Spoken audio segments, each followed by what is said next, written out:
All right, thanks for joining. I am jumping into 5th grade curriculum now.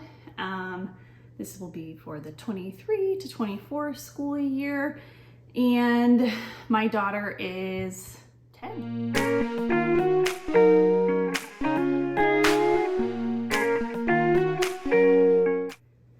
If curriculum videos are something you're interested, stick around. I would love for you to join. If you are not already subscribed, please go ahead and subscribe because we'll be having quite a few videos of this. I will also be doing some look-throughs of some of the new curriculum that we have coming up for the new year.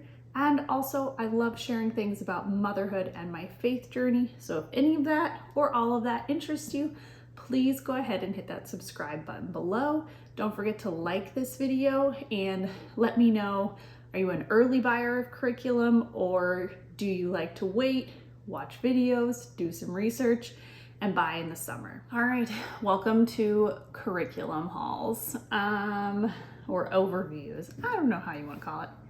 It's a little bit of a haul. It's a little bit of an overview. This portion of the video is going to be repeated for the next few videos.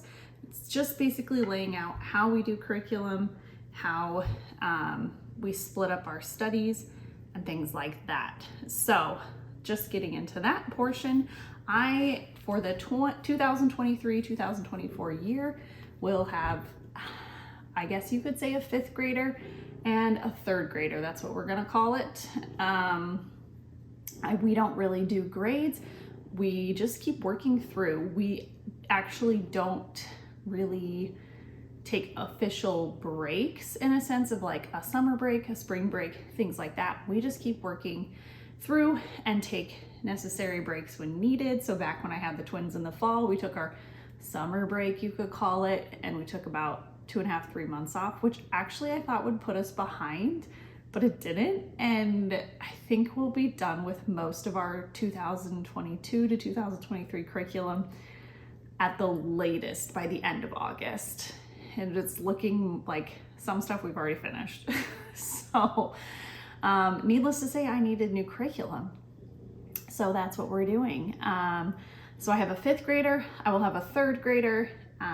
Preschool, I'm not gonna share about right now because I just have a 4-year-old. He's turning 4 this week. And yeah, I don't have anything planned or started with him. So just the 2 kiddos. We do self-studies, what we call, and we do like our group family studies. So self-studies are things like their math, their language arts, reading, grammar, all of that stuff that's kind of fit mostly for their age and their skill level. And then we do our shared studies, which are your science, your history, social studies, and read aloud stuff, and our religious education.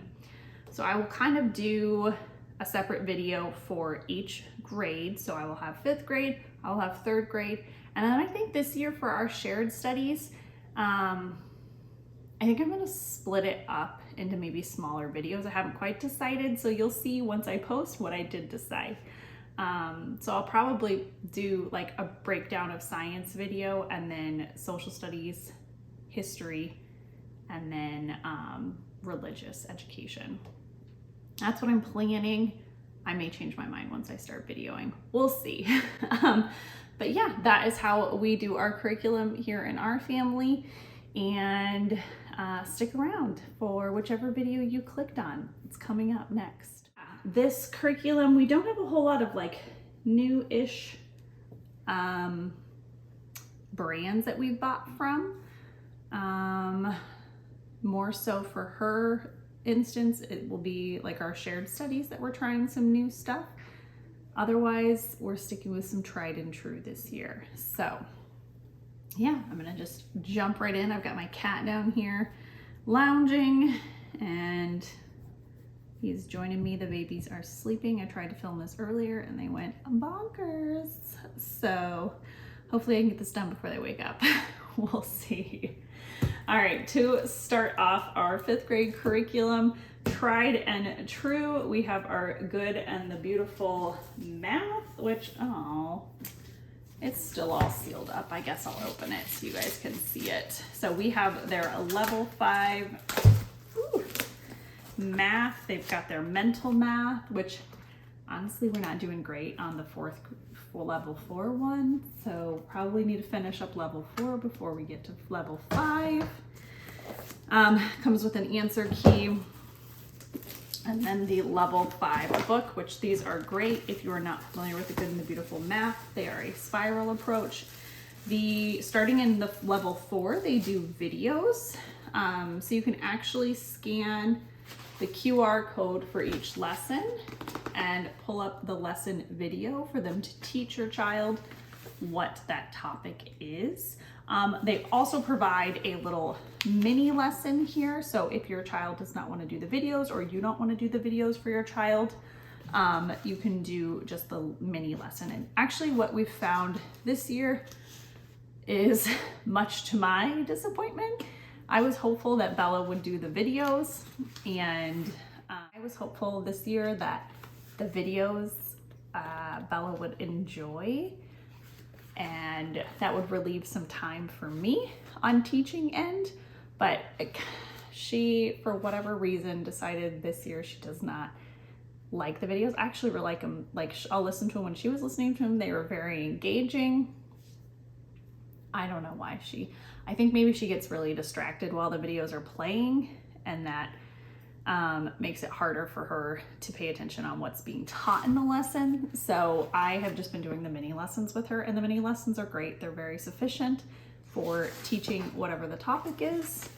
So yeah, we'll probably continue the mini lessons. I might make her try doing the QR codes again to watch the videos. And sometimes when we are having like a really tough day, I'll just say, you need to go watch the video. Like I can't teach right now. And she will, and she does just fine with the lessons. I think, you know, she sees me still working with Lewis, and probably part of it too is that she wants me to do it with her, which is fine. I'm okay with that. The one thing I have heard about level 5 is that it has like a ridiculous amount of practice problems. But I don't know. This is obviously, you just saw me just open it. So this is my first time jumping in. And I don't feel like it's any different than what we were already doing. I will say we don't do everything that's on the page. So usually for the lesson practice, we complete 90% of the lesson practice every time. But then they have like a review, which, oh, now I see. So they have a lot of lesson practice more so this year, and then a smaller review, whereas level 4, it's a smaller lesson practice and a bigger review. So their review here is just this green box, and then they've got about a page and a half of lesson practice. So some people were saying in the Good and the Beautiful like Facebook group, like, pick and choose what your kid needs to work on or how many they need to repeat to like figure out the lesson. And that's what we've kind of already been doing. So she doesn't do every lesson review. We go through and pick about half or so. So then she doesn't feel overwhelmed. This is just giving you the option. I want to encourage people, like in curriculum, if it has 91 problems, we'll just say they don't have to do all of it. Well, let's separate it. Like if it has 20 problems, they don't have to do every problem on the page if they already understand it, in my opinion. Do half, do a quarter to reinforce it, whatever you feel like they need. And you know, that's a good thing because I have my hands in my kids' schooling, so I know what they're struggling in and what they're not struggling in. So I can kind of add more problems if it's about perimeter and area, if I know she's struggling. But if she's doing okay with adding her fractions, maybe I'll do less on those. So don't feel like you have to complete everything in a course book. You know, cater it towards your child, I guess would be my lesson on that. But for a very long-winded, we are using the Good and Beautiful Math 5. We love it. Has videos for level 5. Pretty cool. The next, oh, and I got her a scratch pad because we're always using like random paper. So if she just has this, it'll be ready to go when she needs it.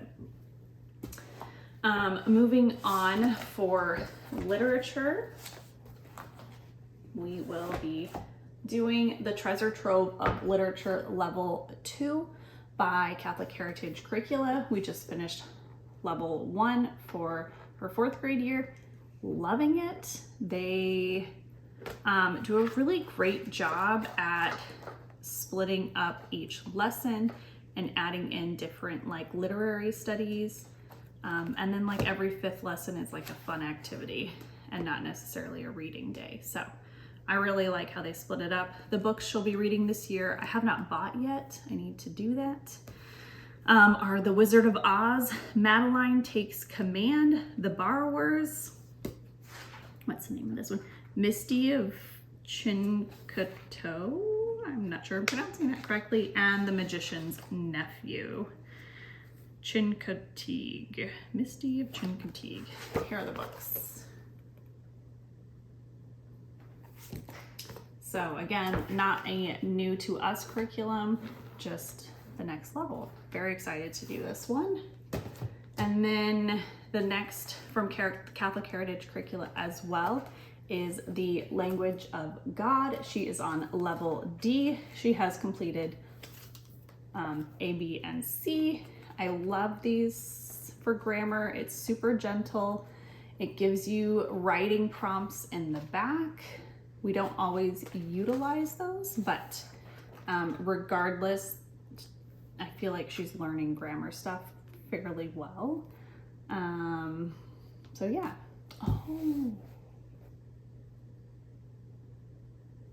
interesting. I just remembered something I didn't add for 3rd grade. I'll run and grab for 5th grade.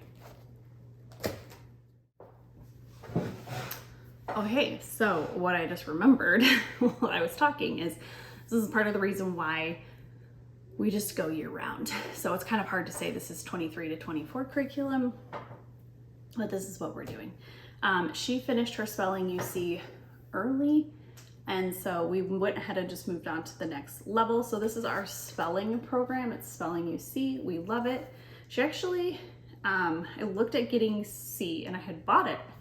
And then I was looking through it and it was all stuff that I knew was too easy for her. So I ended up having her do the test again because she had finished level B and she actually placed in level D. So we have level C hanging out for Lewis when he gets to it, if he needs it. But yeah, so she is actually on level D and already started it. And we really like it because it's not like memorizing a list of spelling words. It's more dictation and kind of reading and picking out different things in that way. So really highly recommend Spelling UC. It's a different approach to spelling. I recommend going to their website and kind of watching a few of their videos. And I can't remember if I have a look through. If I don't have a look through, I'll probably do a look through on this soon because it is helpful to kind of be able to see what the curriculum is because it's a little bit of a different style. So that is her spelling curriculum. Handwriting is the good old Good and the Beautiful. She's going to be moving on to level 7. And then I think there's one last level, it's level 8. She'll probably finish both levels for the 23 to 24 year. We buy the printable version, hence my printer needed to be cleaned. It printed really poorly on this made page. The rest is fine though. And so she usually finishes 2 levels in a year for her school year. So that is our handwriting. I will also be doing typing with her, which was from the Good and the Beautiful, typing 1 and typing 2. Both Isabella and Lewis will be doing this separately, obviously, but they'll be using the Good and the Beautiful curriculum for typing. And then the next thing for writing, since we're on that, I picked 2 different kind of writing program booklets, things like that for her. is My Year of Writing. This will be one we're doing in our morning time, and it's just like a short 5-minute prompt each day, 365 prompts. And so things like this one is, who lives in this tower? And so with the tower, she can write, you know, a couple sentences about who lives in that tower. Another day is, let's see, you wake up and discover that you are a dog owned by your family. What is your first day like? And so it just gives them a few prompts to kind of describe what their day would be like. So this is just, I'm hoping something to get her like creative juices flowing and be able to write a few sentences, because what I found this year is though she really likes to write stories, she like gets hung up on it and wants to finish it, and we can't like move through. So if it only is giving her a small prompt, maybe this will kind of help us move through our writing. And the other one I picked out is Wordsmith Apprentice. I'm actually not super familiar with this one yet. This is kind of based off of like the way the program works is, I believe it's kind of like a newspaper.